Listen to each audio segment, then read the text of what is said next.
Mike. લોકપ્રિયતાનો આ જ ફરક છે. મેં કશું નામ ઉલ્લેખ કર્યો નથી ને આપ સૌએ તાળીઓથી વધાવ્યા. ખૂબ તાળીઓ. Please give big hand. Nitin Jani ઉર્ફે ખજૂરભાઈ અને એમની સાથે વરિષ્ઠ પત્રકાર આજે બોલવાના છે એવા આદરણીય રોનકભાઈ પટેલનું પણ સ્વાગત છે. Welcome sir. આજની આ ઇન્ટરેસ્ટિંગ સેશન અને એક વ્યક્તિ જે બે ફિલ્ડમાં માહિર છે, વક્તૃત્વ અને કર્તૃત્વ. એટલે વાતો તો ઉત્તમ સમાજ પાસે કરે જ છે, પણ માત્ર વાતોના વડા નહીં, પણ નક્કર નરી વાત સાથે સમાજ સામે એક ઉદાહરણ જેમણે બેસાડ્યું છે એવા ખજૂરભાઈ આજે આપણી સાથે છે. એનો વિશેષ આનંદ છે. ભરચક વ્યસ્તતાઓ વચ્ચે પણ એમણે સહજતાથી અમારા સંસ્કૃતિના પ્રચાર પ્રસાર અને ભંભરાટ ફેલાવાના ઉપક્રમમાં સહયોગ આપ્યો. એમની સાથે ખાસ રોનકભાઈ પટેલ પણ વરિષ્ઠ પત્રકાર છે. એમણે પણ અમને સમય ફાળવ્યો, એનો આનંદ છે. આદરણીય કપૂર સાહેબને મંચ પર પધારવા માટે હું વિનંતી કરીશ. નિર્ણય કપૂર સાહેબને આ મહાનુભાવોનું અભિવાદન કરીશું. તો ગુજરાત મીડિયા ક્લબના પ્રેસિડેન્ટ આદરણીય નિર્ણય કપૂર સાહેબને મંચ પર પધારવા માટે હું વિનંતી કરું છું. અને આપણે રોનકભાઈ અને આદરણીય ખજૂરભાઈને અભિવાદન કરીશું. સૌપ્રથમ નીતિન જાની ખજૂરભાઈનું અભિવાદન. આદરણીય કપૂર સાહેબને વિનંતી.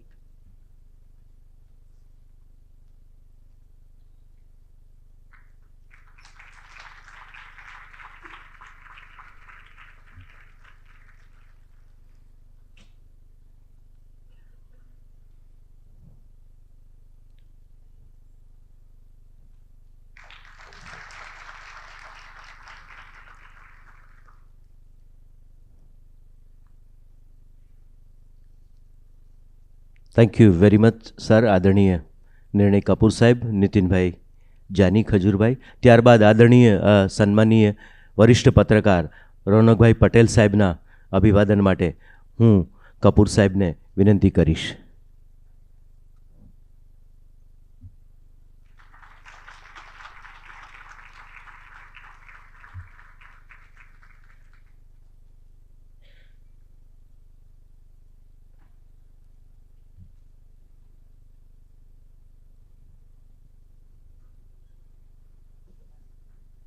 ત્યારબાદ સાહેબને વિનંતી, આપ મંચ પર 2 મિનિટ રહેશો.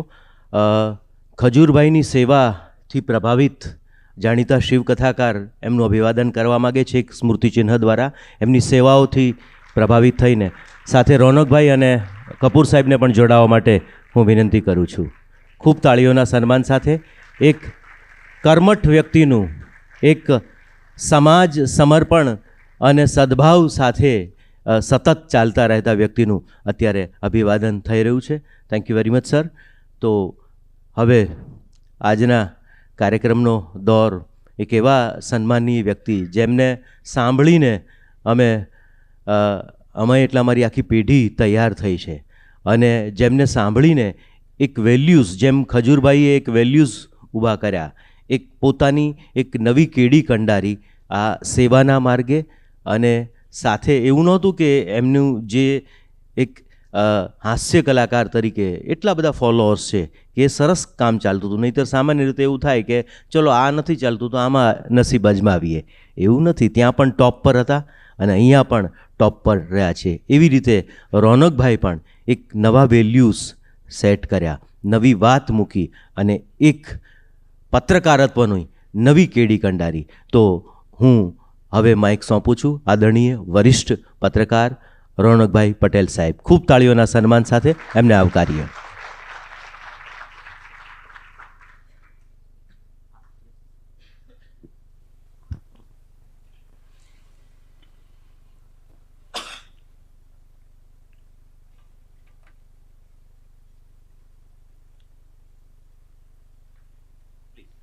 નમસ્કાર.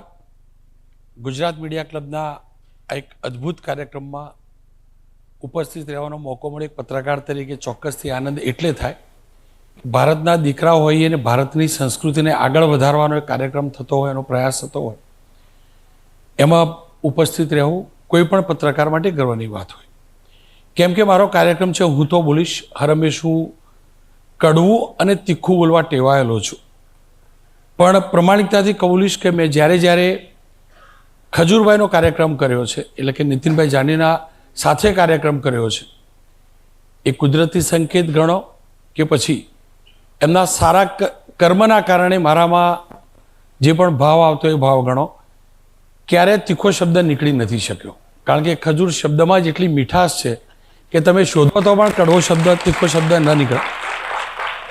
કેમ કે ભારત કુળની અંદર, ભારત કુળમાં ભાવ હોય, અને ભાવ સેવાના ભાવથી વધુ મોટો કોઈ ભાવ ન હોઈ શકે. અને એ સેવાનો ભાવ મેં નીતિનભાઈમાં જોયો છે, મેં જાતે અનુભવ્યો છે.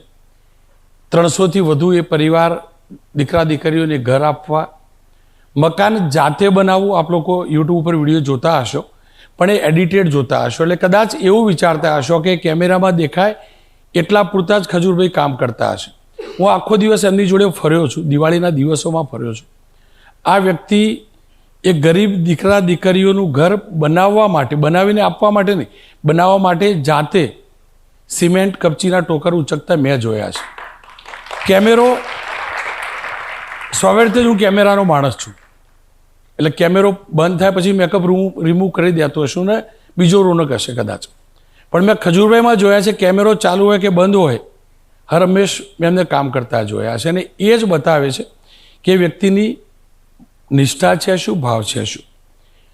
ખજૂરભાઈ વિશે આટલું કહ્યું અને ફરી એકવાર એમની સાથે સંવાદ શરૂ કરીશ. એટલે મેં તો ઘણા પાસા એમના જોયા છે, આપ સુધી કેટલાક પાસા બહાર નહીં આવ્યા હોય, એ આશા રાખું કે આ સંવાદની અંદર બહાર આવશે અને એ ભાવનો સંસ્કાર આ સંવાદ થકી બધા સુધી પહોંચશે.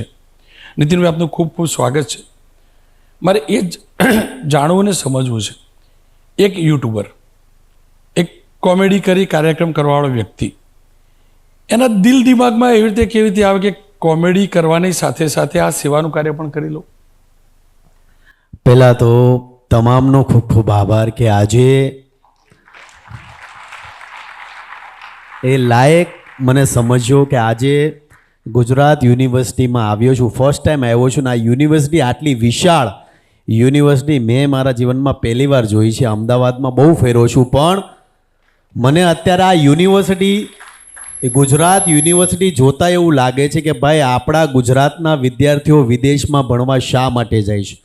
એટલી અદ્ભુત યુનિવર્સિટી છે. ગુજરાતમાં બધી જ વસ્તુ છે, પણ આ યુનિવર્સિટી જોતાં મને લાગી. રહી વાત રોનકભાઈની, તો શરૂઆત 10 વર્ષ પહેલાં કરી હતી યુટ્યુબમાં. જ્યારે યુટ્યુબમાં કોઈને જ કંઈ ખબર નથી ત્યારે શરૂઆત કરી હતી. ને ત્યારે તમે કહો ને કે જ્યારે તમે શરૂઆત જીવનની કરતા હો એટલે તમને ના પાડનારા બહુ જ અસંખ્ય લોકો મળી રહી. એટલે જ્યારે મેં મારા જીવનમાં યુટ્યુબની શરૂઆત કરી ત્યારે ઘણા લોકોએ મને કીધું કે આ યુટ્યુબ શું છે, આ તો કંઈ થોડું હાલતું હશે. પણ માતાજીનું નામ લઈને આપણે કહેવાય ને ગુજરાતી એટલે સાહસિક, એવા વિચારથી આગળ વધવાની શરૂઆત કરીને આજે ઇન્સ્ટાગ્રામ હોય, યુટ્યુબ હોય, ફેસબુક હોય, બધામાં હાઈએસ્ટ સબસ્ક્રાઈબર સાથે ખજૂરભાઈનું નામ પહેલા નંબર પર છે. અને એ બધા તમારા બધાના પ્રેમના લીધે છે. એટલે આપણા ગુજરાતી સ્વાભિમાની પ્રજા છે, હાર માનવામાં નથી માનતા. એટલે શરૂઆત કરીને આજે તમે રિઝલ્ટ જુઓ છો, ઘરે ઘરે લોકો પ્રેમ કરી રહ્યા છે. એ ઈચ્છા ક્યારથી થઈ કે યુટ્યુબ બાદ કે વિડીયો બનાવ્યા બાદ સેવાના કાર્યો પણ કરું? હું એઝ અ ગુજરાતમાં, હું પહેલાં તો મુંબઈમાં કામ કરતો ફિલ્મ સિટીમાં, પણ જ્યારે ગુજરાતમાં મને ગુજરાતી પિક્ચર ઓફર થાય એઝ અ રાઇટર ડાયરેક્ટર, એ દરમિયાન મને એવો વિચાર આવ્યો કે ભાઈ આપણે યુટ્યુબમાં પબ્લિક માટે કંઈક કરીએ. ત્યારે મારા પ્રોડ્યુસરોએ બધાએ કીધું કે આ બધું ન ચાલે. મેં મારા ખર્ચે, મારા સાહસથી યુટ્યુબની શરૂઆત કરી.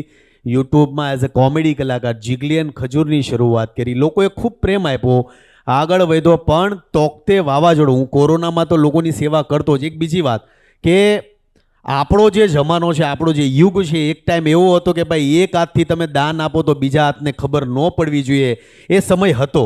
અને હું પણ એ જ વસ્તુમાં વધારે બિલીવ કરતો કે ભાઈ આપણે કોકનું કામ કરતા હોઈએ તો દેખાડો શા માટે કરવાનો. કોરોનામાં મેં અસંખ્ય લોકોની સેવા કરી તો મને ઘણા લોકો એવી કમેન્ટ કરી કે ભાઈ બધા કલાકારો સેવા કરે છે, તમે તો કંઈ કરતા જ નથી. એટલે મને એવું લાગ્યું કે ભાઈ હવે એ જમાનો નથી કે તમે એક હાથથી દાન આપો ને બીજા હાથને ખબર ન પડે. અત્યારે તમે બતાવો લોકો સુધી, હા તમે દાન કેવા રૂપમાં કરો છો એ મહત્વનું છે. તમે એક રોટલી આપો ને ફોટા પડાવો લોકોને, 5,000નું કરિયાણું આપો ને લોકો આ ફોટા વિડીયો બનાવો, એ યોગ્ય નથી.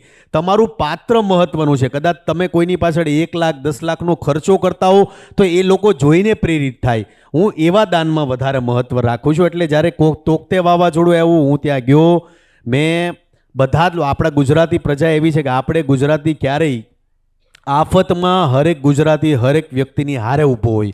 એટલે જ્યારે તોકતે વાવાઝોડું આવ્યું તો અમે ખટારા ભરીને લોટ છે, તેલ છે, બધું લઈને પહોંચી ગયા. પણ ત્યાં જઈને ખબર પડી કે ભાઈ જ્યારે આવી કોઈ આફત આવે ને એટલે એટલી બધી સંસ્થાઓ ઉમટી પડે કે એક વ્યક્તિને કદાચ 5 કિલો લોટની જરૂર હોય તો એના ઘરની અંદર 150 કિલો લોટ થઈ જાય એક વ્યક્તિ માટે. એટલે એ વ્યક્તિને એવું થાય કે ભાઈ હું વાપરીને કેટલું વાપરીશ. હવે તમે કોઈ એક સામાન્ય વ્યક્તિ કોઈ માજી નહીં તમે લોટ આપો, કદાચ તમે એને 150 કિલો લોટ આપી દો, એ ખાઈને વધીને 2 મહિનામાં એનો લોટ બગડી જશે. એટલે આપણી ભાવના એવી હોય છે કે ભાઈ આપણે બને એટલી બધી વસ્તુ લોકો સુધી પહોંચાડીએ. પણ ખરા અર્થમાં જોવા જઈએ તો જ્યારે અમે સેવાની શરૂઆત કરી, માજીને લોટ આપ્યો એટલે માજીએ મારો હાથ પકડ્યો કે ભાઈ તમે આ લોટ આપો છો, તેલ આપો છો, એ બધી વાત 2 નંબરની છે. મારું ઘર તૂટી ગયું છે, જે કરવાની જરૂર છે ને એ તમે કરતા નથી, મને ઘર બનાવી આપતું. હવે એ માજી પોતે આર્મીના રિટાયર્ડ ઓફિસરના વાઇફ હતા. એમના હસબન્ડે 2 વોર આપણા ભારત માટે લડેલી. એ માલુઆઈ નામ હતું, સીમર ગામ હતું. હવે ઉનાનું આ સીમર ગામ છે જેની અંદર હાઈએસ્ટ આર્મીના છોકરાઓ ગુજરાતમાંથી વધારે ભણે છે. અત્યારે જેટલા જ્યારે વાવાઝોડું તોકતે આવ્યું ત્યારે જેટલા યંગ એના એ ગામના છોકરાઓ હતા એ બધા આર્મી બોર્ડર પર લડતા હતા. અને એ ગામની અંદર શરૂઆત કરી એક ઘર બનાવવાની. અને એ ઘરની શરૂઆત કરતાં કરતાં કરતાં આજે 344 ઘર ગરીબો માટે બનાવ્યા છે. આપે ખજૂરભાઈ ઘર તો બનાવ્યા, ખાસ કરીને અનાથ દીકરા દીકરીઓ માટે ઘર બહુ બનાવ્યા. પહેલું અનાથ દીકરા દીકરી માટે ઘર ક્યારે બનાવ્યું અને એ એક્ઝેક્ટ ભાવ શું હતો, અને જ્યારે ઘર મળ્યું ત્યારે દીકરા દીકરીના ચહેરા ઉપર શું ભાવ હતો? મેં જેટલા 344 મેં ઘર બનાવ્યા છે, તમે જેટલા મારા ઘર જોશો રોનકભાઈ, એમાં હર એક ઘર છે કોઈના મા બાપ નથી, 4 બાળકો છે અનાથ છે, કોઈ 3 બાળકો અનાથ છે. મેં દક્ષિણ ગુજરાતના આદિવાસી વિસ્તારોમાં ઘર બનાવ્યા છે, સૌરાષ્ટ્રમાં ઘર બનાવ્યા છે, ઉત્તર ગુજરાતમાં ઘર બનાવ્યા છે, બનાસકાંઠા હોય, સાબરકાંઠા હોય, વાવ છે, થરાદ છે, આ બધી જગ્યા પર મેં ઘર બનાવ્યા. ક્યારેય તમે સેવા કરવા નીકળો તો તમારો કોઈ એરિયા નથી હોતો. તમને એવું લાગુ છે કે ભાઈ જેનું ઘર જેને ભગવાનમાં જેને નિમિત્ત બનાવ્યા છે, આપણે લોકોનું કામ કર્યું છે. મેં જેટલા લોકોના ઘર બનાવ્યા છે, અને જ્યારે હું ઘર બનાવું છું મારા મનમાં ક્યારેય એવું નથી હોતું કે ભાઈ આ માણસ મને આશીર્વાદ આપશે નહીં આપે, આને ગમશે નહીં ગમશે. પણ એક વસ્તુ ચોક્કસપણે કહીશ કે મેં જેટલા બાળકોના ઘર બનાવ્યા છે, ઘર બનાવ્યા પછી ઘરની પૂજા અમે કરીએ છીએ. અને ઘરની અંદર જ્યારે એ બેડની ઉપર એ બાળકો પંખો ચાલુ કરી અને પંખા આમ જે સતત ઉપર જોતા હોય છે ને, ત્યારે મને અંદરથી એવું ફીલ થાય કે છોકરાના ફેસ પરથી એવું થઈ ગયું છે કે ભાઈ હવે શાંતિ થઈ ગઈ છે. એટલે રોટલો અને ઓટલો, આપણી ગુજરાતમાં એક ઓલી ભાષા છે ને કે રોટલો અને ઓટલો બહુ ભાગ્યશાળીને મળતો હોય છે.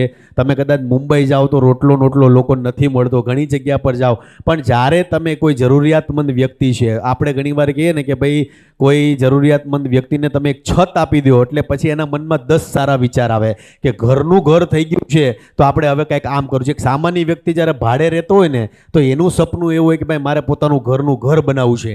ઘરનું ઘર બનાવ્યા પછી એ પોતે વિચારશે કે હવે ફર્નિચર વસાવવું છે, હવે દીકરા દીકરીઓના લગ્ન કરવા છે. એટલે તમે કોઈને એક છત આપો છો એનાથી વિશેષ હું એવું માનું છું કે ગુજરાતમાં કોઈ બીજી વસ્તુ નથી. કેમ કે આપણી સંસ્કૃતિમાં કહેવાય છે કે ભૂખ્યા પેટે ભજન ના થાય. અને આ પણ એક ભજન જ છે જે પ્રકારે તમે સેવા કરો છો. પણ સેવા કરવા માટે પૈસા પણ તો જોઈએ. તમારા દિલ દિમાગમાં આ જ સવાલ હશે, અને મને ખબર છે કે શરૂઆત તમે 2-5 લાખથી કરેલી ઘર બનાવવાની કિંમત 10 લાખ સુધી પહોંચ્યા. રૂપિયા આવે ક્યાંથી? તમામના દિલ દિમાગમાં આ જ સવાલ હશે. ખજૂરભાઈ વિડીયો તો મૂકી દીધો, ઘર બનાવી દીધું, પણ એ રૂપિયા આવે ક્યાંથી? મેં જ્યારે પહેલું ઘર બનાવવાની શરૂઆત કરી હતી ત્યારે હું પેલું કોબાવાળું ઘર બનાવતો, પતરાના ઘર બનાવતો. પછી ધીમે ધીમે હું પોતે અપડેટમાં વધારે માનું છું. હું હંમેશા એ માનું છું કે ભાઈ તમે કોઈના માટે ભાઈ કંઈ કરો, થોડું કરો પણ એટલું બેસ્ટ કરો કે એ પોતાને વ્યક્તિને લાગવું જોઈએ. મેં જ્યારે પહેલી શરૂઆત કરી ત્યારે હું 2 લાખ રૂપિયાનું ઘર બનાવતો. ધીમે ધીમે યુટ્યુબમાં અર્નિંગ થઈ મારી, હું ઇવેન્ટ્સ કરું છું. મેં મારા જીવનમાં મેં આ જાહેર જનતામાં કે મીડિયામાં મેં કદાચ નહીં તો 1000 વખત કીધું છે કે હું મારી ઇન્કમના 99% રૂપિયા ગરીબો પાછળ વાપરું છું. એક પણ રૂપિયો હું ઘરે નથી લઈ જતો. હું એવું માનું છું કે ભાઈ તમે સમાજમાંથી કમાવો છો તો સમાજને પાછું દેવામાં શું વાંધો છે. મેં મારા જીવનમાં કોઈ ફંડ ફાળા નથી કર્યા, કોઈ પાસે માંગણી નથી કરી. હા, કોઈ વ્યક્તિને એવું લાગે છે કે ભાઈ તમે આ સારા કાર્ય કરો છો, એમાં અમારે તમારી યાર સહભાગી થવું છે કે અમારે 2-5 રૂપિયા મદદ કરવી છે, તો મેં ક્યારેય કોઈ વ્યક્તિને ના નથી પાડી. પણ મારા જીવનની અંદર મારો એક દાખલો એવો નહીં હોય કે મેં કોઈને એમ કીધું કે મને તમે 2 પૈસાની મદદ કરો કે અમારી આ સંસ્થા છે કે અમને ફંડ ફાળા આપો. કારણ કે આપણી ગુજરાતી પ્રજા એવી છે કે તમે કોઈ પાસે માગો ને તો તમારી વેલ્યુ ડાઉન થાય, તમારું કદ ઘટી જાય છે. પણ તમારા કામને જોઈને કોઈ વ્યક્તિ એવું કહેતો હોય કે ભાઈ હા તમે કામ મસ્ત કરો છો, મારે 2 થેલી સિમેન્ટ આપી છે, તો મેં ક્યારેય કોઈ વ્યક્તિ ના નથી પડી. પણ મારા જીવનની અંદર હું જે કમાવું છું 99% રૂપિયા છે ગરીબોના, એ ગરીબો પાછળ વાપરું છું. જેટલા ઘર છે, જ્યારે જાઉં છું મારા બેંક એકાઉન્ટની અંદર, અત્યારે કાલે મેં મારું બેંક એકાઉન્ટ ચેક કર્યું, 534 રૂપિયા હતા. રોનકભાઈ કેટલા? 534 રૂપિયા હતા મારા ઘર અકાઉન્ટની અંદર. ICICI બેંકનું મારું અકાઉન્ટ હતું. એટલે હું એવું માનું છું કે જે કાંઈ પણ કમાવું છું લોકો પાછળ વાપરીએ, લોકો માટે સારું કરીએ. અને યુવાનો જેટલા ઇન્સ્ટાગ્રામ હોય, ફેસબુક હોય, 6-6.5 મિલિયન ફોલોઅર મને ફોલો કરે છે, જેમાંથી 5 થી 5.5 મિલિયન યુવાનો છે. એટલે મારી ફરજમાં આવે કે યુવાનો છે એ સારા રસ્તે દોડે, સારા કાર્ય કરે અને હું જે કાર્ય સમાજ માટે કરું છું એ અનુસરે. નીતિનભાઈ, ચલો તમારામાં તો સેવાનો ભાવ આવી ગયો. યુટ્યુબર હતા, એક ફેમ હતી, એક નામ હતું, તમારી ટીમ પણ જોડે જોડે દેખાવા લાગી, એનું પણ નામ થયું. પણ તમે આખા ગુજરાતમાં ફર્યા તો આપણી જે સંસ્કૃતિની સભ્યતાનો સેવાનો ભાવ કહેવાય છે, તમે જોયો કે તમે જે કાર્ય કરો છો એમાં સેવાના ભાવથી સ્વયંભૂ લોકો જોડાતા હોય? ઘણીવાર જો ઘણા લોકોના મનમાં એવો પ્રશ્ન હશે કે ભાઈ આ માણસ પોતે જાતે ઘર બનાવે છે, પથરા ઉપાડે છે, બેલા ઉપાડે છે, સિમેન્ટ ઉપાડે છે, પણ હું જે ફિલ્ડ પર જતો હોઉં છું, હું લોકોના કામ કરતો હોઉં છું, તો કોઈ ગામમાં હું ઘર બનાવું છું તો ગામના લોકોને એવું થાય કે આ વ્યક્તિ દક્ષિણ ગુજરાતમાંથી આવી અને આપણા ગામની અંદર જો પથ્થર ઉપાડતો હોય, સિમેન્ટ ઉપાડતો હોય, તો આપણી ફરજમાં આવે કે આપણે પણ એની સાથે ઊભું રહેવું જોઈએ. ઘણા લોકો એવા ભાવથી આવે કે ભાઈ હાલો ખજૂરભાઈ ફોટા પાડવાનો મોકો મળશે, કે ભાઈ ખજૂરભાઈની યારે વિડીયોમાં આવવાનો મોકો મળશે. ઘણા લોકો એવા હેતુથી આવે કે હાલો ભાઈ આપણે સેવામાં લાગીએ, આપણે 2 પથ્થર ઉપાડીએ. એટલે આમ જોવા જઈએ તો જ્યારે રામે પુલ બનાવ્યું, નિર્માણ કર્યું હતું, ત્યારે બધા લોકોએ ભેગા મળીને ટીમ વર્કમાં કામ કરીને જ્યારે તમે શ્રીલંકા સુધીનો બ્રિજ બનાવ્યો હતો, તો હું એ જ માનું છું કે ભાઈ મારી સાથે જેટલા લોકો કામ કરે છે અમે બધા મળીને 2 દિવસ, 4 દિવસ, 5 દિવસ અને હા ટાર્ગેટમાં કામ કરી કે ભાઈ આ દિવસની અંદર આ કામ થવું જોઈએ. કોઈ પણ અચ્છો ખાસો માણસ હોય, અમારા ફિલ્ડનો એક નિયમ છે, તમે નાના માણસ હો કે તમે ઉદ્યોગપતિ હો, અમારી ફિલ્ડની અંદર અમારી યાર ફોટા પાડવા હોય કે અમારી યાર ઊભું રહેવું હોય તો એટલીસ્ટ 2 થી 3 કલાક તમારે મહેનત કરવી પડે. આ અમે જે ઘર બનાવીને આનો રૂલ છે. કેમ કે મેં પણ જોયું છે ને, ખાસ કરીને મહેસાણા જિલ્લામાં મેં પણ જોયું, એક પ્રોફેસર હતા, વેકેશનમાં સેવા કરે, તબડકા ઉચકતા હતા, કદાચ ઉપવાસ પણ હતો ને કામમાં લાગ્યા હતા. પણ જોએ રોનક પણ શો કરે તો રોનકને ઈચ્છા તો હોય જ ભાઈ કે હું તો બોલીશ તો મને લોકો ઓળખે, મારું નામ થાય. મારે એટલું જ જાણવું સમજવું હતું ખજૂરભાઈ, જો યુટ્યુબ થકી તમારા નામ થાય, જે પણ ઉદ્ઘાટન કરે તકતી તો લગાવવા ઘરની, શું કારણ 330-40 જે પણ ઘર બન્યા એની ઉપર તકતી નથી લગાવતા?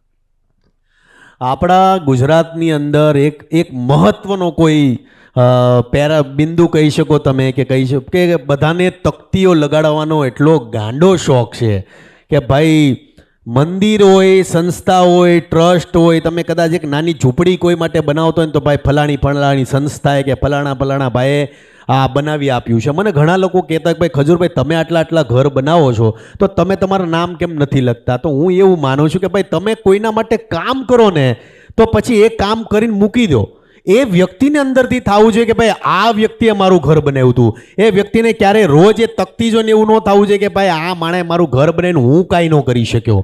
એટલે હું આ વસ્તુમાં બિલીવ કરું છું. અને આપણી જે ગુજરાતી પ્રજા છે એ બધાને એવું છે કે ભાઈ તમે આટલા રૂપિયા આપો ને ભાઈ એટલા રૂપિયા આપશો ને તો અહીંયા તકતીમાં તમારું આ નામ નોંધાશે. આ તકતી સિસ્ટમ જે દિવસે બંધ થશે ને ત્યારે હું એવું ચોક્કસપણે માનીશ કે આપણું ગુજરાત છે સ્વયંભૂ આગળ વધી રહ્યું છે, લોકો માટે આગળ દોડી રહ્યું છે. કારણ કે ક્યાંક ને ક્યાંક એવું લાગે કે ભાઈ તમે કોઈના હું જે ઘર બનાવું છું, કદાચ મેં નૈનાનું ઘર બનાવ્યું હોય કે ભાઈ નયનનું ઘર બનાવ્યું હોય કે પછી કોઈનું પણ ઘર બનાવ્યું હોય, તો તકતીમાં એવું લખો કે જેનું ઘર છે ભાઈ નયનનું ઘર, દેટ્સ ઇટ, વાત પતી ગઈ. જેણે ઘર બનાવ્યું છે એને ભૂલી જાઓ. એ વ્યક્તિને જ્યારે મનથી એવું થાય કે ભાઈ ખજૂરભાઈએ મારું ઘર બનાવ્યું છે ને, હું આ વસ્તુમાં બિલીવ કરું છું. બાકી તકતી સિસ્ટમમાં હું જરાય બિલીવ નથી કરતો. અને જેટલા યુવાનો છે તમામ લોકોને કહીશ. બીજી વાત કે રોનકભાઈની એક બહુ સરસ વાત કરું કે જ્યારે અમે ટોકર છે, તગારા છે, સિમેન્ટ છે, હું ઉપાડતો જ મેં રોનકભાઈને કીધું, રોનકભાઈ તમે ઉપાડશો મારી સાથે? રોનકભાઈએ મને કીધું કે હું કદાચ ઉપાડીશ ને તોય લોકોને એવું લાગશે કે ભાઈ હું એક્ટિંગ કરું છું. જે કામ જે કરી શકતો હોય ને, એક સાચા પત્રકારની નિશાની આ જ હોઈ શકે કે જે સમાજમાં બને છે ને વસ્તુ લોકો સુધી પહોંચાડવી. એટલે રોનકભાઈ મને મારા પ્રિય એટલા માટે છે કે એનામાં કોઈ આડંબર નથી, જે છે ફેસ પર છે, એની પાસે કોઈ સ્ક્રિપ્ટ નથી. એ ઘણીવાર બોલતા બોલતા પણ ફંબલ ઘણીવાર મારતા હોય છે, પણ એ મારવાનું કારણ છે કે જે બોલે છે અંદરથી આવે છે, એમની પાસે કોઈ સ્ક્રિપ્ટ નથી. એવી રીતના અમે પણ એ વસ્તુમાં બિલીવ કરીએ છીએ કે જેટલા ગુજરાતીઓ પાસે તમે સહજ રહેશો, જેટલા ડાઉન ટુ અર્થ રહેશો, એટલા ગુજરાતીઓ તમને પસંદ કરે છે. આજે રોનકભાઈને લોકો પસંદ એટલા માટે કરે છે કે એમની પાસે કોઈ સ્ક્રિપ્ટ નથી, એ સહજ છે, એટલા માટે તમને ગુજરાતીઓ એક્સેપ્ટ કરે છે. જેટલા યુવાનો છે યુનિવર્સિટીમાં આવેલા તમામને કહીશ, તમે જેટલા સહજ રહેશો એટલા તમને ગુજરાતીઓ એક્સેપ્ટ કરશે. ખજૂરભાઈ, કુદરતે તમને મીઠાશ આપી, મને કુદરતે કડવાશ આપી છે, અને એટલે જ હું કડવી વાત પહેલાં કરીશ. જો હું તમારી જોડે ફર્યો, ગામના નામ આપણે નથી લેવા, પણ આપણા ત્યાં પ્રથા છે. હું તમને એટલે પૂછું છું, તમારાથી એક મેસેજ પણ જાય. અનેક સમૃદ્ધ ગામ છે, ગામની બહાર 50 લાખ કરોડ રૂપિયાનો ગેટ પણ બનેલો હશે. ગેટની આજુબાજુ દિવાલ નથી, એટલે એવું નથી કે કોઈ જાનવર ન ઘૂસી જાય માટે ગેટ, માત્ર તકતી લગાવવા, નામ લગાવવા એવા ગેટ બને છે. ત્યાં સેવાનો ભાવ નથી, હું પણ જાણું છું, તમે પણ જાણો છો. અને એવા જ ગામની અંદર દીકરા દીકરીઓ ખુલ્લા આકાશ નીચે રહેતા હોય, એ જોઈને કેટલું દર થાય, શું ભાવ આવે? હું હરેક ગામમાં જાઉં, મને પોતાને દુઃખ ત્યારે થાય કે આપણી જે સિસ્ટમ છે, હકીકતમાં જરૂર હું એવું માનું કે જેને જરૂર છે એની મદદ કરો. નિરાધાર હોય, જરૂરિયાતમંદ હોય, જેના મા બાપ ન હોય, એવા લોકોની તમે જ્યારે મદદ કરો ને ત્યારે અંદરથી હું એમ કહું કે તમે કોઈ જે જરૂરિયાતમંદ છે એની પાછળ 10 રૂપિયા વાપરો તો મારો મહાદેવ તમને 10 કરોડ આપે, એની તમને હું ચેલેન્જ આપું છું. એટલે જેવો સમાજ આ બધી વસ્તુમાંથી બહાર નીકળશે કે ભાઈ જેને જરૂર છે એને મદદ કરો. કદાચ તમે મોટા ભવનો બનાવો, મોટા મંદિરો બનાવો, મોટા ટ્રસ્ટ, હું મહાદેવનો મોટો ભગત છું, મેં ક્યારેય મંદિરોનો વિરોધ નથી કર્યો, મેં ક્યારેય નિર્માણોનો વિરોધ નથી કર્યો, પણ હું એવું માનું છું કે ગુજરાતની અંદર એજ્યુકેશન સિસ્ટમ સ્ટ્રોંગ થવું જોઈએ, ગરીબો માટે સ્ટ્રોંગ સિસ્ટમ, ગરીબોના ઘર બનવા જોઈએ. પછી વખત આવે ને તમે પાળ બાંધવા માંગો ને, એ વસ્તુમાં હું બિલીવ નથી કરતો. હું એવું માનું છું વરસાદ આવવાનો હોય ને વરસાદ આવ્યા પછી બધું 5 માળ સુધી વસ્તુઓ ડૂબી જાય ને પછી આપણે બધું નીકળીએ ગાડીઓ લઈ લઈને, એ વસ્તુમાં નથી. તમે ભવિષ્યને લઈને, ભવિષ્યને ધ્યાનમાં રાખીને વસ્તુ બનાવો અને એનો ઉપયોગ લોકોને થાય, ગામને ઉપયોગ થાય. ગામની અંદર કદાચ માની લો તમે 50 કરોડની મંદિર, મેં આ જોયું રોનકભાઈ કે તમે કોઈ પણ સંપન્ન ગામડાઓમાં જાઓ તો ગામની અંદર 50 કરોડનું મંદિર હોય કે 50 કરોડની વાડીઓ હોય મોટી મોટી, પણ ગામની અંદર આવવાવાળો જે વર્ગ હોય એ બધો અમેરિકા હોય, કેનેડા હોય, લંડન હોય, અને નાના વર્ગના લોકોને વાડીની અંદર એન્ટ્રી ન હોય, તો પછી એ વાડીનો ઉપયોગ કરે કોણ? એ મંદિરોનો ઉપયોગ કરે કોણ? એટલે હું આ વસ્તુમાં બિલીવ કરું છું કે જેને જરૂર છે, જે વિદ્યાર્થી હોશિયાર છે એવા લોકોને ગુજરાત યુનિવર્સિટી છે કે ભારતની જે સારી નંબર 1 યુનિવર્સિટી છે એમાં ભણાવો. વિદ્યાર્થીઓ, ગુજરાતના વિદ્યાર્થીઓ જેટલા આગળ વધશે એટલું આપણું એજ્યુકેશન સિસ્ટમ આગળ વધશે, આપણા વિદ્યાર્થીઓ આગળ વધશે, આપણું ગુજરાત આગળ વધશે. ક્યારે કોઈ સેવાના કાર્યની અંદર વિઘ્ન આવે ખરું? આટલા જે પણ ઘર બનાવતા હશો, ક્યાંય વિઘ્ન આવે કે બબાલ થાય? નાની મોટી વસ્તુઓ થતી હોય છે, પણ ભગવાનની દયાથી એક વસ્તુ, મહાદેવની કૃપાથી એવું છે કે મારો ક્યારેય કોઈ વિરોધ નથી કર્યો કે હું કોઈ કાર્ય કરતો હોઉં તો એમાં ક્યારેય કોઈ અડચણ કરવાની કોશિશ નથી કરી. હા, નાની મોટા વિરોધ જગ્યાને લઈને આવતા હોય કે ભાઈ આજુબાજુના થોડાક નાના મોટી જે કહાસુની થતી હોય છે, પણ ભેગા મળીને એકબીજાની સાથે મળીને, કારણ કે અલ્ટિમેટલી કદાચ હું કોઈનું ઘર બનાવતો અને પછી હું ગામમાં બાંધવા મળું કે આજુબાજુવાળા બાંધવા મળું તો હું ઘર બનાવીને તો નીકળી જઈશ, રહેવાનું કોને છે? એ વ્યક્તિને છે. એટલે મારા લીધે કોઈ વ્યક્તિને પ્રોબ્લેમ ન થાય, ટેન્શન ન થાય, હેરાન ન થાય, એટલે મળીને એકબીજાને સપોર્ટ કરીને એકબીજાને મળીને આગળ વધીએ છીએ અમે. ઉત્તર ગુજરાતનો એક શબ્દ છે, સેવા તમામને ગમતી જ હોય, પણ અમારા ઉત્તર ગુજરાતનો ટિપિકલ શબ્દ છે કે આ તો ઘર ખોયો. તમારા ઘરમાં ક્યારે કોઈ નહીં કહેતું કે આ ઘર ખોયો? આનો મતલબ મને એક્ઝેક્ટ આઈડિયા. અમારામાં એવું હોય કે આપણે દીકરો ઘરનું ધ્યાન ના રાખે, મારી જ વાત કરું લો, તો હું ઘેર બધું સમય નહીં આપતો ને બધું ચેનલના સમય આપતો હોય, તો નેચરલી મારી પત્નીને પ્રોત્સાહિત મને કરતી હોય, ગમતું હોય કે ભાઈ રોનક આગળ વધે એટલે, પણ અંદરથી દર્દ થતું હોય. ઘણા લોકો બહુ સેવા કરતા હોય તો એમના માટે મહેસાણામાં કોઈ ઘર ખોય છે, એટલે ઘરનું ધ્યાન નહીં રાખતો, બહારવાળાનું બહુ ધ્યાન રાખે. બહુ સાચી વાત કરી. કે હું તમને એક મારી વાત કરું ને કે મારા ભાઈનો છોકરો છે, અત્યારે અમેરિકામાં ભણે છે, પણ એ છોકરો ક્યારે મોટો થઈ ગયો, 10th આવી ગયો, 12th આવી ગયો, પોતે IELTSની એક્ઝામ આપી, જાતે યુનિવર્સિટી ફાઇન્ડ આઉટ કરી, જાતે ભણવા પહોંચી ગયો. ત્યાં પહોંચ્યા પછી 3 મહિના તમે વિચાર નહીં કરો કે વડાપાઉં છે, બ્રેડ છે. અમુમન કોઈ પણ વિદ્યાર્થીઓ આઉટ ઓફ ગુજરાતમાં જાય કે આઉટ ઓફ ઇન્ડિયા જાય, એને ઘરના ફૂડની બહુ યાદ આવતી હોય. પણ મારા ભાઈનો છોકરો છે 3 મહિના અમેરિકાની અંદર બ્રેડ ખાઈને રહ્યો. એણે મને ક્યારેય કોઈ વસ્તુ કીધું નહીં, પણ જ્યારે હું અમેરિકા જાઉં છું મને ત્યાં જઈને ખબર પડી કે આ વ્યક્તિ પોતે બહાર ભણવા તો નીકળી ગયો, પણ આ વ્યક્તિ 3-3, 4-4 મહિના બ્રેડ ખાઈને રહ્યો. એટલે મને અંદરથી એવું દુઃખ લાગ્યું કે જે વ્યક્તિ ગામની સેવા કરતો હોય ને એ ક્યારેય પોતાના ઘરની સેવા ન કરી શકે. આ મારું ચોક્કસ મારું અનુમાન છે કે મેં આખા ગામમાં ધ્યાન દીધું હશે, પણ મારા પરિવારમાં આ લાઈવ ચેનલના માધ્યમ કે મેં મારા પરિવારમાં ક્યારેય ધ્યાન નથી દીધું.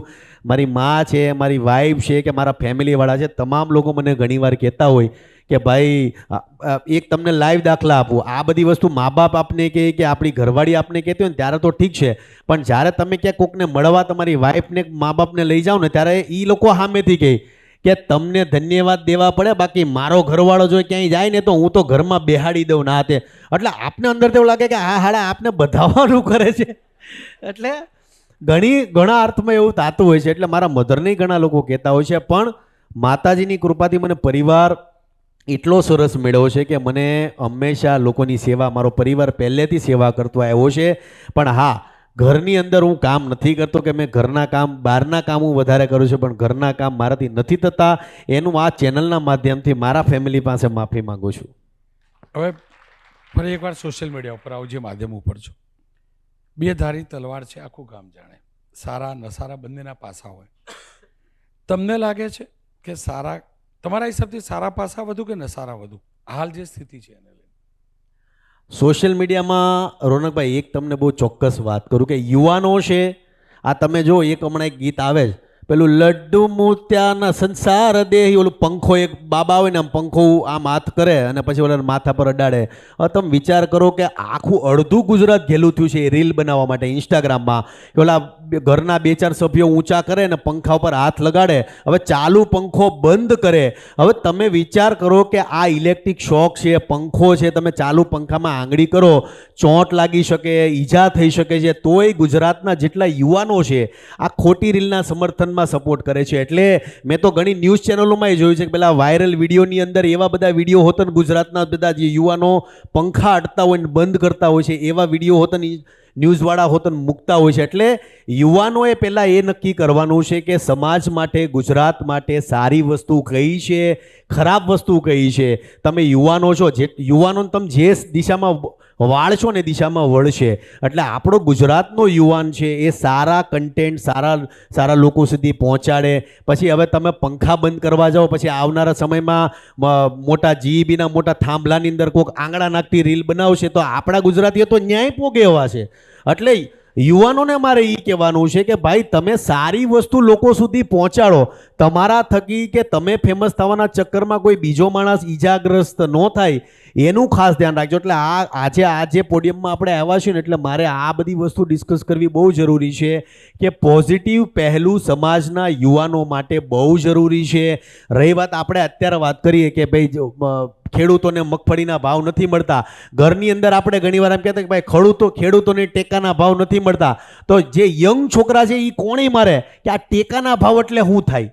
આપણા યુવાનોને ટેકાના ભાવ શું છે એ નથી ખબર. તો જેટલી યુનિવર્સિટી છે, કદાચ ગુજરાત યુનિવર્સિટી હોય કે ગુજરાતની જેટલી યુનિવર્સિટી હોય, આપણે અમૂલમાં ઇન્ડસ્ટ્રીયલ વિઝિટ કરવા જઈ, સુમૂલમાં ઇન્ડસ્ટ્રીયલ વિઝિટ કરવા માટે આપણા સ્ટુડન્ટોને લઈ જતા હોઈએ છીએ. હવે તો અમૂલ ને સુમૂલવાળા ધરાઈ ગયા છે કે ભાઈ હવે તમારા વિદ્યાર્થીઓને લાવવાનું બંધ કરો.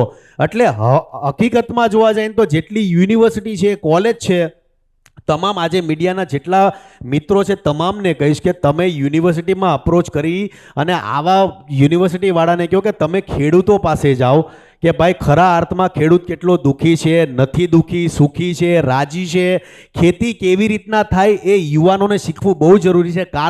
કારણ કે હવે કોઈને ખેતીમાં રસ નથી, કારણ કે ખેતી પ્રત્યે જાગૃતતા સમાજમાં યુવાનોમાં છે જ નહીં. કેમ કે ખેતીની વાત કરી એટલે ગામડાની પણ વાત કરું તો શું કારણ રહ્યું? જુઓ, ઇન્ડિયામાં પહેલાં નહોતી એ બધી સગવડ થઈ ગઈ, છતાં પણ શું કારણ રહ્યું કે આપણા સંતાનો, આપણો યુવક આપણી સંસ્કૃતિ ભૂલી વિદેશ તરફ ભાગી રહ્યો છે. પહેલાં વિદેશનું કલ્ચર અપનાવતો થયો, હવે તો આપણો દેશ છોડી વિદેશ તરફ ભાગી રહ્યો. શું કારણ? મોટામાં મોટું કારણ એ છે કે આપણે જૂની વસ્તુ પહેલેથી ફોલો કરતા આવ્યા. હું સ્કૂલમાં ભણતો મને ખબર છે કે ભાઈ અમને મોઢેરા છે, માથેરન છે, બધે પ્રવાસ લઈ જતા, ડાકોર લઈ જતા. કોલેજમાં આવ્યો તો ઇન્ડસ્ટ્રીયલ વિઝિટમાં સુમૂલ છે, અમૂલ છે, બધી સારી સારી ઇન્ડસ્ટ્રી છે, એમાં અમે વિઝિટ કરવા લઈ જતા. એક પર્ટિક્યુલર અલ્ગોરિધમ વાઇઝ જ આપણે ચાલતા આવ્યા છીએ. સમાજમાં યુનિવર્સિટી છે, કોલેજો છે, ગવર્મેન્ટ છે, તમામને નક્કી કરવાની જરૂર છે કે હવે યુવાનોને કઈ વસ્તુમાં રસ છે. સોશિયલ મીડિયામાં રસ છે, કોઈ વાંધો નથી. સોશિયલ મીડિયામાં પોઝિટિવ વેમાં આગળ યુવાનોને કઈ રીતના વધવું એના સેશન થવા જોઈએ. કદાચ તમે મોટા મોટા મોટિવેશનલ સ્પીકરોને લઈને આવો, એ તમને બધી આખા તમારા રૂવાડા ઊભા કરી દે એવી બધી વાતો કરે, પણ તમે જેવા આની બહાર નીકળશો એટલે તમે હતા એવા થઈ જશો. આ એક બહુ સત્ય વાત કરું છું. પણ તમે જેટલું પ્રેક્ટિકલ વસ્તુમાં લોકોને આગળ વધારશો, તમે કદાચ ખેડૂત પાસે જશો, ખેતી કરવા જશો, કદાચ માની લો ઇન્ડસ્ટ્રીયલ વિઝિટમાં 5 ક્લાસને તમે લઈ જાઓ, 4 દિવસ ત્યાં ટેન્ટ બાંધીને, તંબુ બાંધીને રેવડાવો, ખેડૂતો કઈ રીતના જીવન જીવે છે, આ બધી વસ્તુ હવે કરાવવાની જરૂર છે. તમે કંઈ જ નહીં કરો તો કંઈ થવાનું નથી. પણ હવે જે જૂના અલ્ગોરિધમ છે એને સાઇટ પર મૂકી અને આગળ વધવાની જરૂર છે. તો શું કારણ રહ્યું કે જે પણ સોશિયલ મીડિયાના ક્રિએટર છે, ઓટીટી પ્લેટફોર્મ અથવા અલગ અલગ પ્લેટફોર્મના, એ સારા કન્ટેન્ટ કરતાં ખરાબ વધુ કન્ટેન્ટ બનાવે છે? પેલું એ જ સવાલ છે મારો કે ટેસ્ટ એવો થયો છે એટલે એવું પીરસાય છે કે એવું ગંદુ પીરસાય છે એટલે ટેસ્ટ બગડ્યો છે? પહેલાં તો ઘણા લોકોના મનમાં એવું છે કે ભાઈ સોશિયલ મીડિયાથી અર્નિંગ થાય છે, ઇન્કમ વધે છે. જેટલા યુવાનો છે, ઘણા લોકોને કહું, તમામ જે પણ સોશિયલ મીડિયામાં આવવા માંગે છે, ઇન્ફ્લુએન્સર છે, એક્ટર છે, આ ફિલ્ડમાં આવો છો, મોસ્ટ વેલકમ. પણ એજ્યુકેશન બહુ જરૂરી છે. મેં આ વસ્તુ જોઈ છે કે તમે સોશિયલ મીડિયામાં આવવાના ચક્કરમાં એજ્યુકેશનને સાઇડ પર મૂકી દેતા હો છો ને એજ્યુકેશનમાં આવવાથી પછી તમે સોશિયલ મીડિયાને સાઇડ પર મૂકી દેતા હો છો. એટલે તમામને કહીશ કે સોશિયલ મીડિયામાં અર્નિંગ બહુ સારી છે, તમે સારું કરી શકશો, પણ સોશિયલ મીડિયામાં કેવી રીતના બિહેવ લોકો સાથે કરવું, કે આ જે અમારી ફિલ્ડ છે ને, રોનકભાઈ, બહુ સત્ય વાત કરું ને કે માથામાં હવા આવતા વાર નથી લાગતી. તમારી સાથે 4 લોકો ફોટા પડાવવા મળે એટલે બીજા દિવસે તમે 4 લોકોને ભૂલી જાઓ. મેં એવા કિસ્સા જોયેલા છે કે તમે ખજૂરભાઈ ભગવાન છો, તમારી જેવું કોઈ નથી, તમે આમ છો ને તેમ છો, પછી આપણી યારે રે થોડા ઘણા ફેમસ થાય, ફેમસ થઈ ગયા પછી એ આપને પોતાને અનફોલો કરીને કહી દે કે ભાઈ ખજૂરભાઈ કોણ. એટલે આ લાઈન એવી છે. એટલે તમામને કહી, જેટલા ડાઉન ટુ અર્થ રહેશો, જેટલા વિનમ્ર રહેશો, એટલું સમાજમાં તમારું નામ થશે. પણ સારા અર્થમાં સારા સોશિયલ મીડિયા અને બીજું જેટલા ક્રિએટર છે તમામને હું ઘણીવાર કહેતો હોઉં છું કે ઓનલાઈન ગેમો છે કે જુગારની એપ્લિકેશન છે એને પ્રમોટ કરોમાં, તો બી ઘણા ક્રિએટરો કરે છે. પણ એ વસ્તુ ક્યારે બંધ થશે? જ્યારે મીડિયાના ભાઈઓ આ લોકો પાછળ પડશે કે ભાઈ તમે આ બધી વસ્તુ કરો છો રોંગ છે, બંધ કરો. બાકી એકવાર મીડિયાનો કોલ તમે પોલીસ કરતાંય હું તો એવું માનું છું કે મીડિયા એટલું સ્ટ્રોંગ છે કે એક ફોન કરે ને કે ભાઈ આ ન્યૂઝમાંથી કરીએ છીએ, ખોટી એપ્લિકેશનોને સપોર્ટ કરતા નહીં, રાતોરાત બંધ થઈ જાય. પણ આજે યુવાનો છે, ગુજરાતી લોકો છે, જુગારના રવાડે ચડે છે કે એપ્લિકેશનમાં અટવાય છે, કેટલા પૈસા હારે છે. તો એનું મોટામાં મોટું કારણ એ છે કે આપણે જેને પસંદ કરતા હોઈએ છીએ એ રોંગ એપ્લિકેશનો, કે ભાઈ આ હું વાપરીને પૈસા કમાઉં છું એટલે પહેલાંને એમ લાગે કે ભાઈ આ ફલાણો માણસ કમાય છે તો હુંય કમાઉં, એવી રીતના હેરાન થતા હોય છે. એટલે આપણે મળીને જ્યાં સુધી જેટલા નોર્મલ માણસો છે એ પણ ક્રિએટરોને કહી શકો કે ભાઈ તમે આટલા સારા માણસ છો તો સારી વસ્તુ લોકો સુધી પહોંચાડો. કેમ કે ઓસ્ટ્રેલિયાની સરકાર વિચારી રહી છે કે 16 વર્ષથી નીચેના જે ટીનેજર્સ છે એમને સોશિયલ મીડિયાના ઉપયોગ ઉપર પ્રતિબંધ મૂકવો. આપણે પણ જાણીએ છીએ ટીનેજર્સમાં ગુનાહિત માનસ વધુ વિકસતું જાય છે. તમને લાગે છે આપણે આપણી સંસ્કૃતિ, આપણી સભ્યતા, એ ભાવને જાળવી રાખવા માટે આપણા દેશ, આપણા પ્રદેશમાં પણ એ વિચારવું જોઈએ? બિલકુલ નહીં. એનું કારણ એટલા માટે છે કે જેટલા તમે ઇલેક્ટ્રોનિક વેપન છે સારા અર્થમાં ઉપયોગ કરશો તે સમાજ માટે બહુ જરૂરી છે. એક ટાઈમ એવો હતો કે ભાઈ તમારે કોઈ વસ્તુ જાણવી હોય કે વિચારવી હોય કે ભાઈ આ ફલાણા ભાઈ શું કર્યું હતું તો આપણે ગોથે ચડી જતા, લાઇબ્રેરીમાં જઈને નવનીતું ખોડી નાખતા કે ભાઈ પેપર વાંચવા મળતા. પણ અત્યારે તમે એક ફોનથી તમે બધી જ વસ્તુ જાણી શકો છો. તો આ પોઝિટિવ પહેલું ઘણા ઉપયોગી છે. રહી વાત કે તમારે આનું બેન થવું છે તો બેન તો જરાય ન થવું છે. હા, જે બેકાર એપ્લિકેશનો છે કે જે સમાજમાં ગેરસમજ ઊભી કરતી હોય એને ગવર્મેન્ટને ચોક્કસપણે અમુક વસ્તુઓ બેન કરવી જોઈએ જ્યાં ગવર્મેન્ટને લાગે ત્યાં. પણ સોશિયલ મીડિયા છે આવનારું ભવિષ્યનું તમે મોટામાં મોટું વેપન કહી શકો, કારણ કે સોશિયલ મીડિયાના માધ્યમથી તમે કોઈ પણ વસ્તુ એઝ સુન એઝ પોસિબલ લોકો સુધી પહોંચાડી શકો છો. ફરી એકવાર સેવાવાળી વાત ઉપર જાઉં. તમે શું માનો છો આપણી જે સેવાભાવની સંસ્કૃતિ છે એ જ ભાવ આપણી નવી પેઢીમાં જોવા મળી રહ્યો છે? નહીં. એનું કારણ છે કે સોશિયલ મીડિયાની અંદર યુવાનોમાં એટલી જાગૃતતા નથી કે ભાઈ આપણે કોઈનું કામ કરીએ. હા, મેં જોયું કે 18થી લઈ અને 35 વર્ષના જે લોકો છે એ પોતાના કારકિર્દી આગળ વધારવામાં આગળ છે તો એમાં વાંધો નથી. પણ મેં જોયું કે સેવાના કાર્યની અંદર 35 વર્ષથી લઈ અને 80 વર્ષના જે એક વર્ગ છે એ તમામ લોકોને સેવાની ખબર છે, સેવાથી શું થાય છે, આપણા પરિવારમાં કેવી અસર પડે છે, એ બહુ જરૂરી છે અને થાય પણ છે. પણ જે યુવાનો છે નિશ્ચિતપણે સેવામાં એટલો રસ નથી દાખવતા. એને કાં તો બોર લાગે છે, કાં એને એવું લાગે ભાઈ મને દયા આવે, મારથી જોવાશે નહીં. હું તમને એક વાત કરું ને, મારે ઘણા હોસ્પિટલોમાં ઘણા એમ કહે ને કે ભાઈ આ માણસને જરૂર છે તમે જાઓ, તો હું એમ કહું કે ભાઈ મને બહુ દયા આવે કે મારથી જોવાશે નહીં. પણ આપણું માઇન્ડ એવું કહેતું હોય કે ભાઈ બધું ત્યાં હોસ્પિટલમાં બધું હશે અને જેમ હશે એટલે ત્યારે આપણે રોકતા હોઈએ છીએ. એટલે જેટલા યુવાનો છે એ જેટલા મોસ્ટલી યુવાનો છે ને એ ઘણીવાર ક્યાંક ને ક્યાંક આવી બધી વસ્તુ અવોઇડ કરતા હોય છે. પણ યુવાનો જેટલા આગળ આવશે એટલો સમાજ આપણો આગળ આવશે. ખજૂરભાઈ, નીડી અનેક લોકો છે, જરૂરિયાતવાળા અનેક લોકો છે, પણ એમાંથી તમે કેવી રીતે પ્રાથમિકતા નક્કી કરો છો કે આ ગામમાં આ વ્યક્તિને પેલું ઘર બની આપવું જોઈએ? તમારા સુધી હું એટલે આ પૂછું છું કે એક મેસેજ પણ જાય તમારા સુધી, ખરેખર જે નીડી છે એને પહોંચવો તો શું કરવું જોઈએ? અત્યારે તો બધા ગુજરાતમાં બધા જ લોકોને ખબર છે કે ખજૂરભાઈ સુધી પહોંચવું હોય તો એમનો ઓફિસનો નંબર છે. ઇન્સ્ટાગ્રામમાં લોકો મને ટેગ કરે છે કે ભાઈ આ વિડીયો ખજૂરભાઈ સુધી પહોંચાડો. જેવું કે મેં કહ્યું કે સોશિયલ મીડિયા એક એવું વેપન છે કે તમારી બધી જ વસ્તુ લોકો સુધી આરામથી આસાનીથી પહોંચી જતી હોય છે. રહી વાત કે હું કેવા લોકો સુધી વધારે પહોંચવાના પ્રયત્ન કરું છું, તો જે ગામની અંદર દીકરીઓ શૌચાલય માટે જાહેરમાં ખુલ્લામાં જાતી હોય છે અને ઘર એમનું તૂટેલું ફૂટેલું હોય છે, જવાન દીકરીઓ હોય છે, નાની મોટી મજૂરી કરતી હોય છે અને ટોયલેટ બાથરૂમ માટે જ્યારે ગામની અંદર ખુલ્લામાં જવું પડતું હોય ને ત્યારે મને બહુ દુઃખ થાય છે. એટલે એવી દીકરીઓ માટે મારી પહેલી પ્રાયોરિટી હોય છે કે જેના મા બાપ ન હોય, જે અનાથ હોય, જે નિરાધાર હોય અને દીકરીઓ હોય એવા લોકો માટે હું ઘર તો બનાવું છું, સાથે સાથે ટોયલેટ બાથરૂમની વ્યવસ્થા કરું છું. અને ગામની અંદર જ્યાં ઘર બનાવતો હોઉં ત્યાં તમામ લોકોને કહું છું કે તમારા ગામની અંદર જે દીકરીઓને ટોયલેટ બાથરૂમની જરૂર હોય મને પહેલાં કહેજો, હું ઘર પછી બનાવીશ પણ પહેલી પ્રાયોરિટી મારી રહેશે ટોયલેટ બાથરૂમ. કેમ કે આપણામાં એવું કહેવાય છે કે દાન કરી, મુઠ્ઠીવાળી દાન કરી, ભૂલી જાઓ, પાછા વળીને જોવાનું નહીં. તમે આ 300-350 ઘર બનાવે, ફરી એકવાર રિવ્યૂ કરો છો ખરા કે એ લોકોની સ્થિતિ છે શું? હું જેટલા મેં ઘર બનાવ્યા હશે, હું તમામ ઘરોમાં જાઉં છું, અનાજ કરિયાણું છે કે ભાઈ જેને જે જરૂર હોય. ઘણીવાર મને ઘણા લોકો એવું કહેતા હોય કે આ ઘરની અંદર તમે કોઈનું ઘર બનાવી નાખ્યું, તમે કરિયાણું આપી દીધું, પણ આ લોકોને ડાયરેક્ટ ટિફિનની વ્યવસ્થા કરી દો તો. એટલે હું એ લોકોને એવું કહું છું કે ભાઈ તમે હું ડાયરેક્ટ વ્યવસ્થા ઘર બનાવી આપું ને પછી ટિફિનની વ્યવસ્થા કરી નાખું તો આપણા ગુજરાતી આળસુ બનતાય વાર નથી લાગતી. પછી ઘરમાં બેસીને બધી જ વસ્તુ એને પહોંચાડવાની હોય તો એ મહેનત જ નથી કરવાનો. હું તમને એક વાત કરું, મેં ગામડામાં એક ઘર બનાવ્યું હતું. 5 દીકરીઓ, નાની નાની 5 દીકરીઓ હતી, સરકારી સ્કૂલમાં ભણતી હતી ને ઘર પડી ગયું. હવે એની મમ્મી અને 5 દીકરીઓ, આ 6 ફિમેલોનું મેં ઘર બનાવ્યું. ઘર બનાવી નાખ્યું. મને એવો વિચાર આવ્યો કે આડી 5 દીકરીઓ નાની નાની છે તો આના ઘરમાં હું ટીવી મુકાઈ દઉં. તો મેં ટીવી મુકાઈ દીધું, ઘર બનાવી નાખ્યું. ઘર બનાવીને અમે નીકળી ગયા. 3 મહિના પછી એ ગામના પ્રોફેસરો મને મળવા આવ્યા કે તમે ઘર બનાવીને તો વીઆઈ ગયા, પણ આ 5 દીકરીઓ 3 મહિનાથી ભણવાથી આવતી ને રાતના 5 વાગ્યા સુધી ટીવી જોવે. તો એ બધી 5 દીકરીઓને પકડી મેં અને ઘરે ગયો હું. મેં કીધું તમે તો હાડું મેં આ કર્યું ને તમે તો આ ઊંધા નીકળ્યા.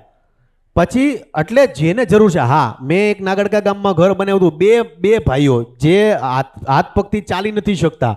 મને એવું વિચાર્યું કર્યું કે આના ઘરમાં ટીવી હોવું જોઈએ. કેમ કે એ બિચારા ક્યારેય ઘરની બહાર નીકળવાના જ નથી.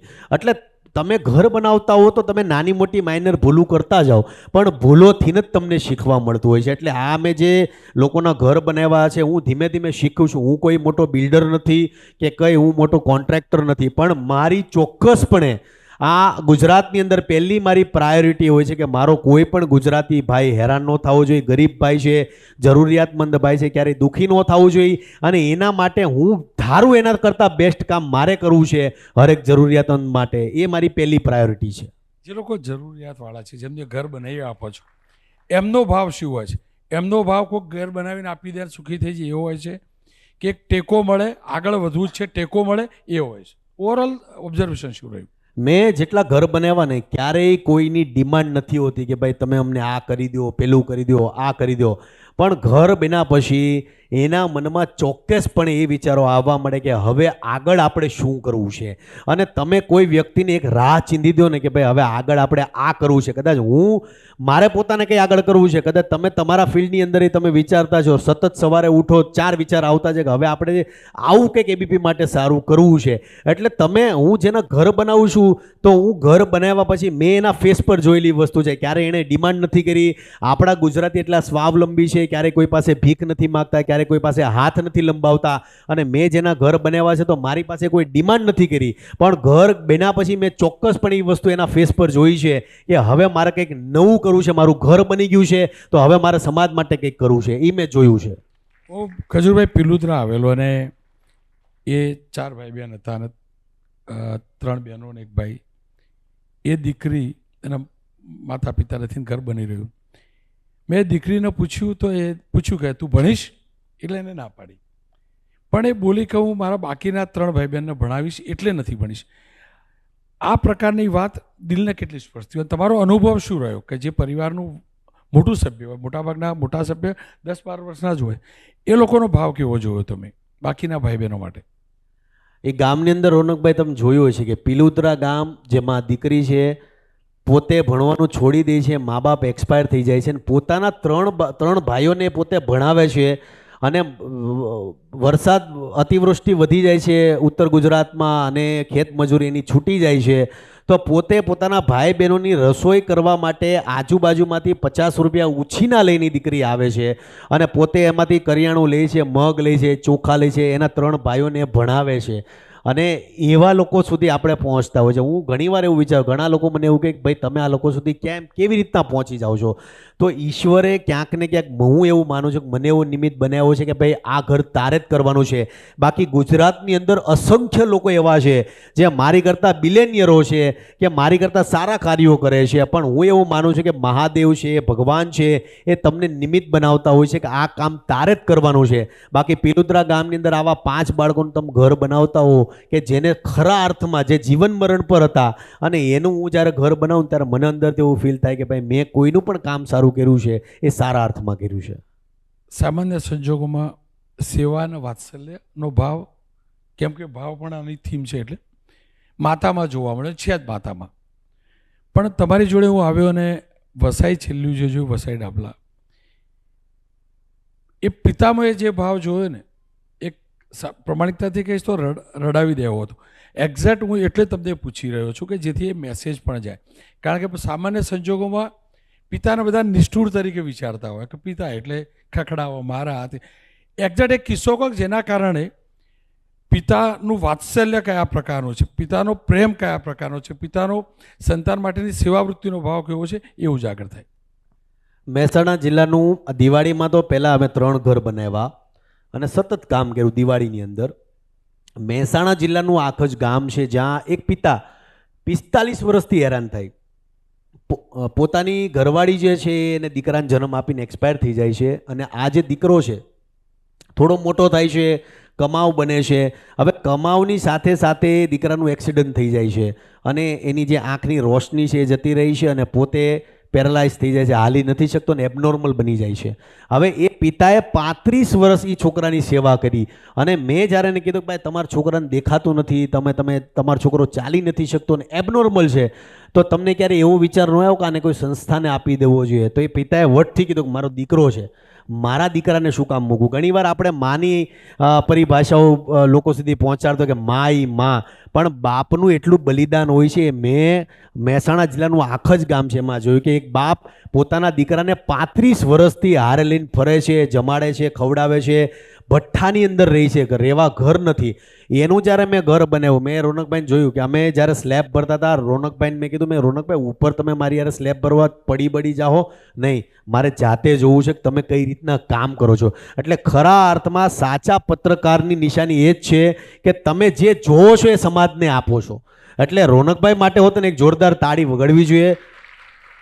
અને મેં મારી નજરે જોયેલી વસ્તુ છે કે પોતે મારાથી ઉંમરમાં ઘણા મોટા છે પણ પોતે જાતે ઉપર ચડ્યા, એમણે જોયું, બધી વસ્તુ જોઈ, લોકોને મળ્યા. એટલે મારા અર્થમાં એવું છે કે ભાઈ હું એવા લોકોના જ કામ કરું કે જે, કેમ કે હું પોતે મારા કોમેડી વિડીયોમાં એટલો બિઝી હોઉં, મારા ઇવેન્ટ્સોમાં એટલો બિઝી હોઉં છું. એક વસ્તુનું હંમેશા ધ્યાન રાખું છું કે ભાઈ જેનું હું કામ કરું છું, જેની પાછળ હું આટલો દોડું છું ને, એ ખરા અર્થમાં યોગ્ય હોવો જોઈએ. અંત તરફ જવું. ખજૂરભાઈના જીવનનો એક એવો સંકલ્પ કે આકાશ પાતાળ એક થશે તો પણ હું આ કામ તો નહીં જ કરું, આ કાર્ય તો મારાથી ન થવું જોઈએ, તો એ કયું હોઈ શકે? એવું તો મેં ક્યારે વિચાર નથી કર્યો, પણ હા, એક સંકલ્પ મારો જીવનમાં એ જરૂર છે કે ગુજરાતની અંદર કોઈ પણ વ્યક્તિનું ઘર કાચું ન રહેવું જોઈએ. હર એક ગુજરાતીનું ઘર પાકું હોવું જોઈએ, કોઈના માટીનું ઘર ન હોવું જોઈએ. હરેક વ્યક્તિને પોતાનું પાકું ધાબાવાળું ઘર બને, એ મારી પહેલી ભાવના છે. અને તમારા ચેનલના માધ્યમથી તમામ લોકોને કહીશ કે ઈશ્વરે તમને કોઈ 2 પૈસા પણ આપ્યા છે તો તમારે ખરા અર્થમાં મહાદેવની સમીપ જવું હોય કે મા અંબાની સમીપ જવું હોય તો ખરા અર્થમાં તમારી આજુબાજુમાં જે જરૂરિયાતમંદ લોકો છે એને મદદ કરજો. તમે એની પાછળ 10 રૂપિયા વાપરશો તો મારો મહાદેવ તમને 10 કરોડ આપશે. એક અંતિમ સવાલ, નીતિનભાઈ જાનીની પરિભાષામાં સેવા અને ભારતીય સંસ્કૃતિની વ્યાખ્યા શું? મારા અર્થમાં તો મેં જેમ આપણો વિષય છે સેવા પરમો ધર્મ, એટલે મારી એ જ પરિભાષા છે. તમામ જેટલા યુવાનો છે તમામને કહીશ કે હું એવું નથી કહેતો કે ભાઈ તમારી યુનિવર્સિટી છે, તમારી કોલેજની અંદર એક સેવાનો વિષય હોવો જોઈએ, પણ ક્યાંક ને ક્યાંક એવા મોટિવેશનલ સ્પીકર હોય કે તમારા ટીચરો છે એ એક અઠવાડિયાની અંદર હરેક યુવાનો છે, વિદ્યાર્થીઓ છે ને એ જરૂર કહેતા હોવા જોઈએ કે ભાઈ તમારા પ્રેક્ટિકલ એક્ઝામ હોય કે તમારી થીસીસ હોય કે તમારી રિસર્ચ વર્ક હોય, એમાં હર એક ગામડાની અંદર, સિટીની અંદર ગરીબોની સેવા કરતું એક એવી રિસર્ચ વર્ક હોવું જરૂરી છે. મારા અર્થમાં કે મારા તમામ જેટલા ગુજરાતી છે, વિદ્યાર્થી છે, તમામ યુનિવર્સિટીવાળા છે, તમામને કહેવાનું છે. ખૂબ ખૂબ આભાર ખજૂરભાઈ. નીતિનભાઈ આપનો ખૂબ ખૂબ આભાર. ખેર, પ્રયાસ હતો નીતિનભાઈ જાનીની પરિભાષામાં સેવાને સમજવાનો, અને સેવા એ જ આપણી સાચી સંસ્કૃતિ છે, હકીકત છે. ખૂબ ખૂબ આભાર. બાળપણના ડ્રીમ્સ બધાના અલગ હોય અને પછીની વાસ્તવિકતા અલગ હોય. કોલેજ પૂરી થાય, પ્રોફેશનમાં આવે તો નાનપણથી આવું કોઈ ડ્રીમ હતું. અને બીજું કે યુવાનો અત્યારે તમે જે રીતે કહી રહ્યા છો કે જે ટ્રેન્ડમાં વાળો એ ટ્રેન્ડમાં જઈ શકે, તો એક યુવાન તરીકે એણે પોતાના વ્યક્તિએ પોતાના જીવનમાં કયા એવા 3 બદલાવ રૂટીનમાં લાવવા જોઈએ કે જેનાથી તમે ઈચ્છો છો એવો સેવાનો ભાવ એનામાં જાગે? હું મારી વાત કરું ને તો મેં શરૂઆત ગ્રેજ્યુએશન મેં બારડોલીથી કર્યું, BCA. માસ્ટર ડિગ્રી મેં પૂનાથી કરી, હું MCA કરેલો છું, સોફ્ટવેર એન્જિનિયર છું. મેં મારા જીવનમાં ક્યારેય એવો વિચાર નહોતો કર્યો કે હું એક્ટર બનીશ, પણ ઇન્ફોસિસમાં હું સોફ્ટવેર ઇન્ડસ્ટ્રીમાં કામ કરતો કરતો એક્ટિંગ લાઇનમાં આવી ગયો, એક્ટિંગ કરવા માંડ્યો અને એક્ટિંગની સાથે સાથે સેવાનું ક્યારે કામ ચાલુ થઈ ગયું ને મેં સેવા કરવાની ક્યારે શરૂઆત કરી. એ ઘણીવાર કેવું હોય કે તમારી જે ડેસ્ટિની છે ને તમે ડિસાઇડ નથી કરતા હોતા. ઘણીવાર આપણે નાના છોકરાને એમ પૂછીએ કે ભાઈ તાર મોટા થઈને હું બનવું, તો આપણે કંઈક મારે ડૉક્ટર બનવું, ટીચર બનવું કે પાયલટ બનવું. એ વ્યક્તિઓ ક્યારેય એવી રીતના નથી બનતા. કેમ કે તમારી ડેસ્ટિની ક્યાં જવાની છે એ ફિક્સ જ છે, તમે એ ડિસાઇડ નથી કરી શકતા. 3 વાત જીવનમાં શીખવા જેવી વિદ્યાર્થીને એ છે કે અઠવાડિયાની અંદર તમારી આજુબાજુમાં જે પણ, જો આજના યુગની અંદર મોબાઈલ આવ્યા પછી આજનો યુવાન ચોક્કસપણે પ્રેક્ટિકલ થઈ ગયો છે. અત્યારે દયાશીલ કે કરુણાશીલ આજનો યુવાન નથી, અત્યારે બહુ પ્રેક્ટિકલ થઈ ગયો છે આજનો યુવાન. એટલે પ્રેક્ટિકલમાંથી તમારે કોઈ વિદ્યાર્થીને કે કોઈને દયાળુ બનાવવું હોય તો આ વસ્તુ બહુ જરૂરી છે કે કરુણા એનામાં હોવી બહુ જરૂરી છે. તમે જો નાના છોકરાને તમે જો મોબાઈલ વાપરતા તમે ઘરની બહાર નીચે ઉતરતા, મેં ઘણા છોકરા એવા જોયા નાના કે દાદર ઉતરતા પેલા ખૂટિયાને પાટું વાટી જાય, ગાયને 2 મારી દે, રસ્તામાં કોઈક મીંદડી જતો હોય તો એને પાટું વાટી જાય. મેં આ ઘણા યુવાનોમાં જોયું છે. કારણ કેમ કે આજનો યુવાનો બહુ પ્રેક્ટિકલ થઈ ગયો છે, એનામાં દયા નથી રહી. એટલે જેટલી માતાઓ છે તમામને કહીશ કે તમારા છોકરાને સવારે ઉઠીને ગાયને રોટલી નખાવો, 2 સારા સેવાના કાર્ય કરાવો, એ બહુ જરૂરી છે. કેમ કે બાળકોના મગજમાં આ બધી વસ્તુ બહુ અસર કરતી હોય. એટલે જેટલી સેવાના ભાવથી તમે આગળ વધશો તમારામાં દયા એટલી જ આવશે. બીજું જી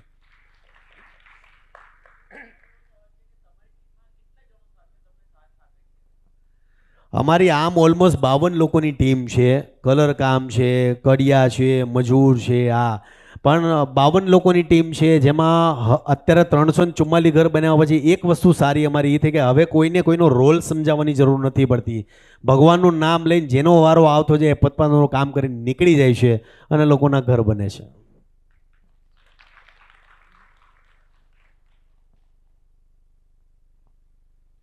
થેન્ક યુ, ખૂબ ખૂબ આભાર આપનો. Thank you. જય માતાજી.